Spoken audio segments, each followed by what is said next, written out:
आदाब सत श्री अकाल। मैं हूं आपके साथ फैज़ आब्दी और आप देख रहे हैं टुडे प्रेस इंडिया। आज हमारे साथ एक ऐसी शख्सियत मौजूद है जो किसी भी पहचान की मोहताज नहीं।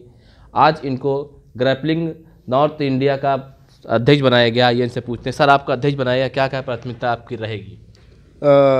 मेरी प्राथमिकता जो है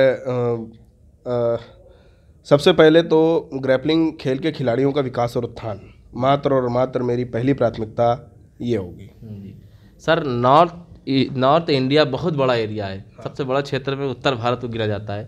तो इतना बड़ा एरिया संभालना सर आपके लिए कितनी मुश्किल की बात, कैसे क्या रहेगा, कैसे संभालेंगे सर इसको? देखिए, नॉर्थ इंडिया कहा जाए तो अब लेह लद्दाख एक यूटी डिस्ट्रिक्ट बन गया है।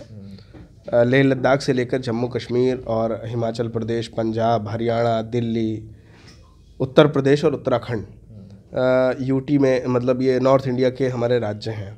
निश्चित ही भारतीय ग्रैपलिंग संघ ने एक बड़ा टास्क मुझे दिया है, बड़ी जिम्मेदारी दी है। इतनी सारी जगहों में खेल योजनाओं का क्रियान्वयन और उनका संचालन और कुशल रूप से अंतिम व्यक्ति तक पहुंच करके ग्रैपलिंग खेल की योजनाओं से उनको लाभान्वित कराना, ये एक बड़ा टास्क है। इस विश्वास के लिए, जिम्मेदारी के लिए मैं हमारे दिल्ली के मेयर आदरणीय जयप्रकाश जेपी भाई और पुनः हमारे भारतीय ग्रैपलिंग संघ के अध्यक्ष बने हैं जयप्रकाश जेपी भाई जी, और हमारे कोषाध्यक्ष विवेक गोयल जी, और सीईओ हमारे शिव कुमार पांचाल जी, जिनके नेतृत्व में पूरे भारत के साथ साथ साउथ एशियन कंट्रीज़ में भी ग्रैपलिंग खेल का विकास हुआ है।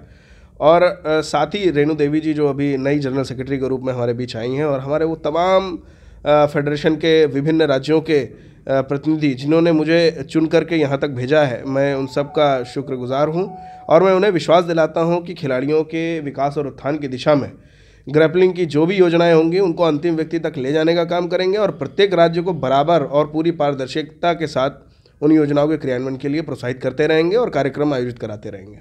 सर ये बताइए, ग्रैपलिंग खेल के बारे में बहुत कम लोग जानते हैं सर, उसके बारे में थोड़ा बताइए, किस तरह का खेल है, क्या है सर ये? जी, मैं आपको बताना चाहता हूं कि पहली बात तो ग्रैपलिंग का हिंदी जो शब्दार्थ होता है वो मल्लयुद्ध होता है। मल्लयुद्ध एक ऐसी कला है जो पुरातन समय से भारत में प्रचलन में थी।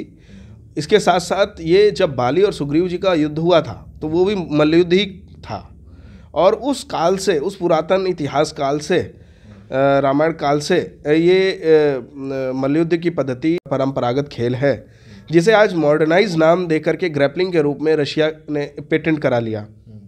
यूनाइटेड वर्ल्ड रेसलिंग एक यूनियन है जो रेसलिंग भी कराता है और ग्रैपलिंग भी कराता है। UWWE वर्ल्ड चैंपियनशिप ग्रैपलिंग की भी कराता है, UWWE वर्ल्ड चैंपियनशिप रेसलिंग की भी आयोजित कराता है।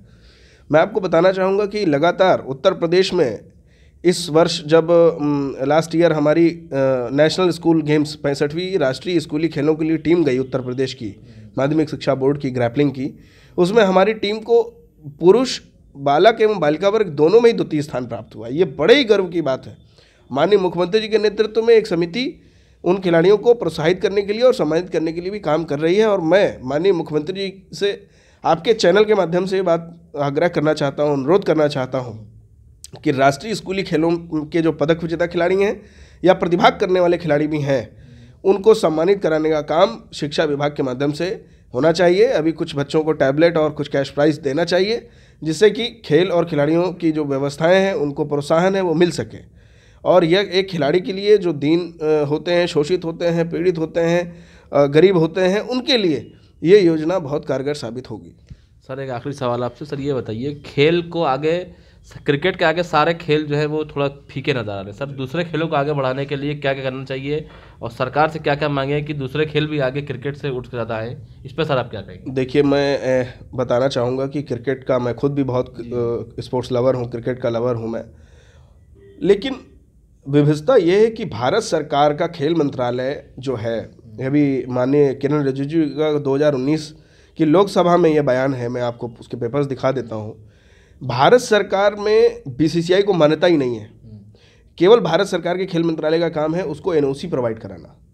कोई टूर्नामेंट होता है तो उसकी NOC प्रोवाइड कराना। उसको केवल अर्जुन अवार्ड इस बिहाफ पे दिया जाता है क्योंकि इसकी नियमावली में है कि किसी भी लोकप्रिय खेल को भी, तो लोकप्रिय तो है ही है क्रिकेट, उसमें कोई ऐसा नहीं है कि उनका कोई, हाँ बिल्कुल।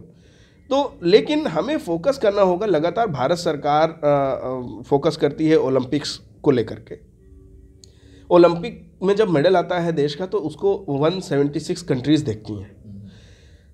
सबसे बड़ी बात है कि हमारे खिलाड़ी देश से बाहर जाते हैं खेलने के लिए, हाई परफॉर्मेंस ट्रेनिंग के लिए। हमारा भारत से बाहर पलायन क्यों होता है हमारे खिलाड़ियों का, जबकि भारत एक ऐसा देश है जहाँ पे 0 डिग्री और -10 डिग्री से लेकर के और भयंकर 54 डिग्री तक के टेम्परेचर हैं। हर जगह अलग अलग ऋतुएं हैं, अलग अलग माहौल है, अलग अलग कल्चर है।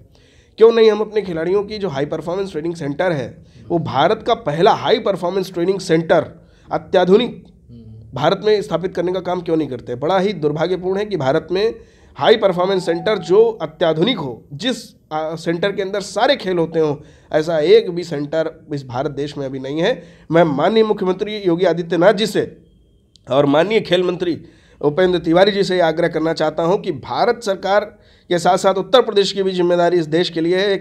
एक हाई परफॉर्मेंस सेंटर क्रिएट करके सब्सिडाइज रेट में अन्य राज्यों के खिलाड़ियों को हम हाई परफॉर्मेंस ट्रेनिंग देने का काम करें, जिससे राजस्व की वसूली भी होगी और हमारे देश भर के जो उदीयमान खिलाड़ी हैं जिन्हें अपना प्रभावशाली प्रदर्शन के लिए ट्रेनिंग करनी है, उनको भी एक नया रास्ता मिलेगा, उनके अंदर भी एक नया जज्बा आएगा। चलिए, बहुत बहुत शुक्रिया सर आप। तो ये थे रविकांत मिश्रा जी, जो ये कह रहे हैं कि खेल को आगे बढ़ाना चाहिए। सरकार से उनका आग्रह है क्रिकेट को छोड़ के दूसरे खेलों पर तवज्जो दी जाए। आपका ये वीडियो देखने के लिए बहुत बहुत धन्यवाद।